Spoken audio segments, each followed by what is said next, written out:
فلک چومتا ہے زمین مدینہ. یہ سب جو مجھے کتنا عالم آیا ہے سب کو بدل سلام پہنچتے. اس لیے جن بزرگوں نے کہا ہے کہ حضور صلی اللہ علیہ وسلم کی زیارت کی نیت سے مدینے کا سفر کرے, ان کا فہم اور ان کا ادراک اور ان کا عشق اور ان کا تعلق بہت اونچا ہے. اور جن لوگوں نے کہہ دیا کہ بس نماز کے لیے آئے تو عملاً یہ بات سمجھ میں نہیں آتی.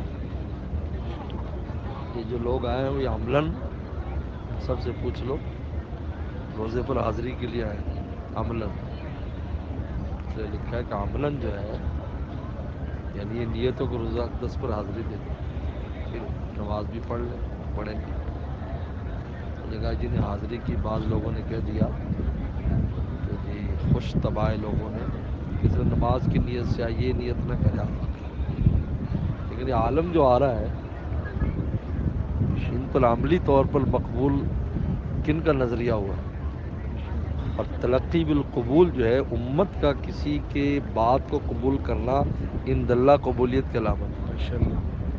یہ ایک قانون ہے. تلقی بالقبول حاصل ہے یا نہیں, یہ بہت اہم بات ہے. تلقی بالقبول حاصل ہے یا نہیں. جیسے ائمہ اربعہ ہوئے, ان میں سب سے زیادہ متبعین امام اعظم حنیفہ رحمہ اللہ کے. اب لوگ ہزاروں باتیں امام صاحب کے بارے میں کرتے رہے, ان کو جو تلقی بالقبول امت میں حاصل ہے کسی کو حاصل نہیں. مگر عند اللہ بھی مقبول ہے. تلقی بالقبول ہے. تو تلقی بالقبول جو ہوتا ہے نا, جیسے ہم دیکھتے ہیں کہ امت اس مسئلے اتباع ہے کہ دوسرے بہت شور کر رہے ہوتے ہیں, وہ باتیں کر رہے ہیں, لیکن ان کی کوئی نہیں سنتا کیونکہ تلقی بالقبول ان کو حاصل ہے, وہ عند اللہ مقبول ہے. ثم یوزل القبول فی الارض, اس زمین میں ان کی قبولیت رکھ دی جاتی ہے. آج بزرگان دین کے رشتوں کو دیکھ لیں جو تزکیہ اور حوالے قلب پر بات کرتے ہیں, تصفیہ قلب کی امت میں وہ مقبول ہے. ہر آدمی کو اس سے فائدہ ہو رہا ہے, فائدہ ہوتا ہے. یہ ماشاءاللہ ان کا جنہوں نے یہ کہا بہت اچھی بات ہے سلم کی زیارت کی نیت سے. اس لیے علامہ قطب الدین نے شرح مشکات میں ان حدیثوں کو ثابت کیا ہے, جن فرمایا کہ من حج ولم یزرنی فقد جفانی, جن نے حج کیا اور میری زیارت نہیں کی اس نے مجھ سے بے وفائی کی. اس لیے حاجی کو حج کے بعد رسول اللہ کی زیارت کرنی چاہیے, پھر اس کا حج کامل ہوتا ہے, تکمیل ہوتا ہے.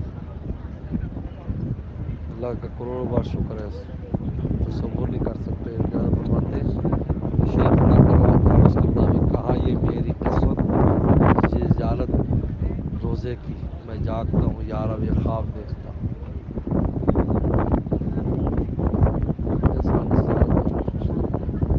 جب ایک وقت تھا کہ یہ زیارت گنبد خضرا بھی دیکھنا مسئلہ تھا ابھی پچھلے سالوں. یہ تو بے چینی نہیں بھولتی, جب یہاں حاضر ہوئے سب کچھ کیا لیکن واجہ پر نہیں آ پا رہے. جب میں آیا تھا تو 4-5 دن کے بعد اجازت ہوگی تو بے چینی نہیں جاتی تھی. اور وہ پھر اس کے بعد تھوڑی دیر 2 منٹ کے لیے صرف حاضری ہوئی اور ایسی مسرت اور خوشی سے دل بھر گیا کہ ہنسی بند نہ ہو. خوشی ایسی دل میں آئی. تمہارے کے مواجہ پر جو حاضری ہے یہ معمولی نہیں ہے, اس کو معمولی نہ سمجھے. چاہے ذرا سی دیر کی نگاہ تو پڑ گئی نا, بس کام ہو گیا آپ کا. بس نگاہ پڑ گئی, کام ہو گیا. آپ کے سلام کا جواب رسول اللہ کی زبان مبارک سے مل گیا, بس کام ہو گیا. بس اب آپ کو فکر ضرورت نہیں. اگر ارزوئیاں کرنے کا وقت نہیں ملا تو کچھ پرواہ نہ کریں. شاہوں کے دربار میں جو آتے ہیں وہ ان کو بغیر مانگے سارا کچھ دے دیا جاتا ہے.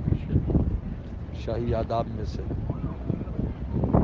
بعد میں پیچھے سے خلطیں بھی پہنچ جاتی ہیں, جاگیریں بھی الاٹ ہو جاتی, سب صرف حاضری قبول ہو جائے. اس لیے کوئی ایسی فکر نہ کرے کہ جناب اتنی دیر ہوئی یا اتنی دیر ہوئی, کوئی بات نہیں. میرے شیخ آئے جہاں دھکے فجر میں کیا تو دھکے کھا لیتے ہوتے, اور عاشق جب محبوب کے در پہ دھکے کھاتا ہے محبوب کو رحم آ جاتا ہے. سبحان اللہ. ماشاء اللہ.